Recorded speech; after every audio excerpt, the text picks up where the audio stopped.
tompolasy tovovavy miarabantsika menakavy tarany fiverenany jiro ny antony de tsotra contrat ny banque mondiale tamin'ny 25 mars zay vao natao zay vao tanteraka le orinasa raiky ambe folo zany no manana asa amerigna jiro eto tapitanàgnan'ny Tomasy de tsy vita io ary somary tara kely fa hoamenantsika eto amin'ny pejy eto isaky ny quartier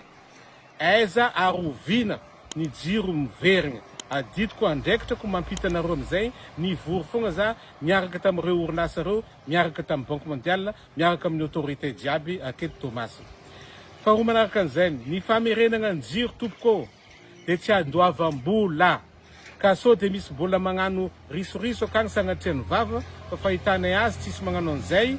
dia mba teneno zahay teneno ary omegna antso laharana anareo telefôna mba ahafahanareo magnantso rehefa misy olona tratranareo mila vola zay vao mamerigna jiro farany dia misy olona mainy herinaratra satria izy miasa igny dia misy olo mandefa groupe an-tragno agny am'le quartier zany de lasa may le mpiasan'ny électricien miasa am'le poteau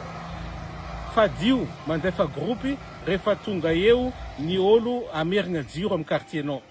ary tsika rehetra tompony andraikitra na amin'ny quartier na lehibe ny fokotany iny tokony mijery an'izay daholy ary nareo mitantagna le orinasa koa zany mba ampafantaro amin'ny quartier hoe igny nareo dia ajanony groupe jiaby